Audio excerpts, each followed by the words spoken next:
كابورنيه. هنشوف العربيه، هنشوف امكانياتها، طبعا كلها رادارات، كلها اوبشنز عاليه جدا، هنشوفها ونحاول نتعرف عليها ونحاول ناخد السقف بتاعها واحنا بنشوف العربيه. يلا بينا نشوف كل تفصيله في العربيه. وطبعا برضو قبل ما نخش مش هتكلم كتير عن التفاصيل، شيء طبيعي هتكون موجوده في عربيه زي المرسيدس سي 300. فطبعا في اساسيات كده مش هنتكلم فيها عشان بس في ناس بتيجي تقول لك المونتاج غريب، اللي هو انت ما قلتش ان في سنسور خلفي، انت ما قلتش ان في كاميرا. في يا جماعه عربيات مش محتاج اقول فيها الكلام ده عشان الاساسيات. انا هكلمكم ايه اللي هي بتقدمه كعربيه بريميوم لفئه اللكشري كارز، ده بس اللي هنتكلم فيه. تمام؟ يلا بينا نشوف العربيه. هنيجي نشوف العربيه قدام. طبعا فوانيس الليد الهاي برفورمانس المرسيدس الجديده، تمام؟ وفي نفس الوقت الشكل بتاع النجوم او الكريستالات اللي واخده شكل العربيه قدام مع علامه المرسيدس اللي متوسطه الشبكه الاماميه وفي نفس الوقت متوسطه الكبوت الامامي، مديه العربيه من قدام مع السنسور الامامي، مديه العربيه قدام شكل هجومي كبير جدا. تمام؟ مش هتكلم كتير قوي على الحته دي او على حتى الديفيوزر، يعني هتلاقي تحت في ديفيوزر كده عاملينه كنظام احسن لتنشيط الهواء عشان يدي العربيه استابيليتي على الارض وثبات. نيجي بقى لجنوط العربيه. طبعا العربيه هنا رام فلات، ودي يمكن من عيوبها بصراحه اللي ضايقتني جدا. العربيه رام فلات معناها ومفيش معاك ستيب، يعني العربيه لا قدر الله حصل اي حاجه معاك على الطريق هتضطر ان انت تجيب ونش او حد يجي يغلق الفرده وانت واقف. للاسف العربيه مالهاش ستيب، ده غير ان هي رام فلات، فللاسف على الشوارع المصريه مش احسن حاجه قوي يعني. نبص على الديسك بريك، السيراميك بريك بتاعت مرسيدس، هتلاقي من جوه كلها سيراميك بريك او سيراميك سيراميك بريكس. وطبعا عربيه او فرامل من اقوى نظام الفرامل اللي موجود في الفئه بتاعت العربيات الكابورليه كلها، دي ما كانش في الفئه السعريه كلها من مرسيدس. نيجي بقى لجنب العربيه. طبعا زي ما قلت لكم مش هنتكلم كتير زي الاشارات في البدايات والكلام ده، دي في الاخر عربيه لكشري كار مش هنتكلم عنها كتير.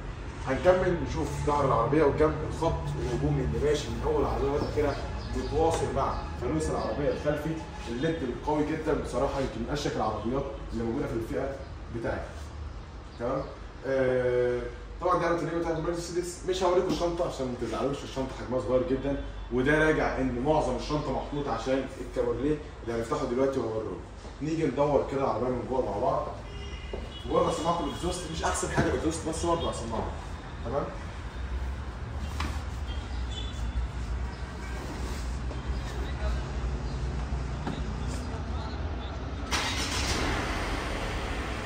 طبعا هنا العربيه كلها كراسي كهرباء.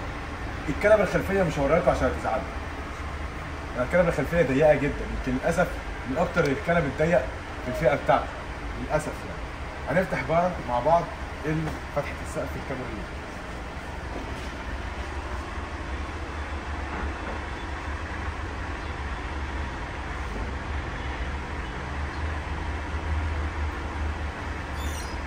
زي ما شفنا كده الى حد ما سريع، يعني بصراحه الى حد ما الانجن بتاعها مش اسرع حاجه في الفئه بس كويسه، يعني بالنسبه للفئه هي كويسه مش وحشه.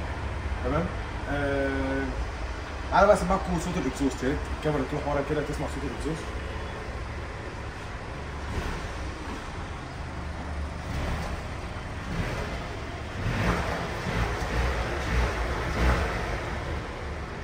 يعني مش اسرع، مش احسن حاجه زي ما قلت لكم، بس متوسطه بالنسبه للفئه بتاعتها كويسه مش وحشه.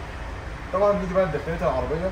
فيها طبعا الشيفتنج بادلز بتاعت العربيه، طاره مرسيدس المشهوره في الفئه دي، وطبعا طاره خفيفه جدا على الطريق بتتقل مع السرعات عشان طاره كهرباء. اضاءات مرسيدس زي كل اللكشري كارز من هنا. تمام؟ هتحكم فيها. الباب والخامات مش هتكلم عليها طبعا، والساوند سيستم مش هتكلم عليه برده. الشنطه زي ما قلت لكم مش هفتحها اصلا عشان ما تزعلوش من حجمها، حرفيا الشنطه صغيره جدا حجمها يزعلكم بصراحه. تمام؟ الداخليه بسيطه، يعني لو شفنا هنا تلاقي الداخليه بتاعت العربيه بسيطه. ماوس للتحكم في الشاشه، ماوس تاتش يحكم كل حاجه، يديك الانجن داتا، انت ماشي على سرعه كام، درجه الحراره، درجه حراره البطاريه فيها كام، درجه حراره الموتور 53، البطاريه فيها 14.8 فولت، يعني كلها اساسيات في التعامل مش اكتر. نخش على الفيديو داتا، هنشوف ان العربيه الاكسلريتور دايس قد ايه، يعني دوست الاكسلريتور كام في المية، البريك كام في المية من قوته. فكل دي يعني داتا بتظهر معانا على العربيه. ساعه مرسيدس اللي موجوده في كل العربيات في فئه اللوكشري او اللي هي العربيات الايه، بيحتفظ شويه بحته الكلاسيك بتاعت مرسيدس، في نفس الوقت مع التكنولوجيا مدخل الاثنين في بعض بصراحه بطعم حلو قوي يعني. تكييف العربيه، فتحات التكييف المشهوره جدا من مرسيدس وبصراحه شكلها حلو وهي بتنفرد في الحته دي. وده الماوس وده مكان ما بقفل الكابورليه. سنسور بارك قفلته وشغلته. الكاميرات طبعا بتاعت العربيه. نشوف مع بعض الكاميرا بتاعت العربيه. الكاميرا ديت الخلفي ده طبعا على حسب انت عايز تحدد ايه، يعني كلها اساسيات برضو في مرسيدس او في عربيه زي مرسيدس في الفئه السعريه دي. تمام. ده تقريبا كان كل حاجه عن داخل العربيه بسرعه كده، وفتحت لكم الكابريلو وريت لكم وسمعتكم اكزوست العربيه اللي انا بصراحه بحبه قوي. يعني بحب الاكزوست بتاع المرسيدس وبوش الاثنين دول. ده كان نهايه الفيديو. يا رب يكون الفيديو عجبكم. شفنا تفاصيل كتيره في العربيه وقدرت على قد ما اقدر احاول اعرفكم تفاصيلها. يا رب يكون الفيديو عجبكم. كان معاكم احمد عوض من قناه ايجيبشن كارز، والسلام عليكم ورحمه الله وبركاته. دمتم في امان الله ورعايته.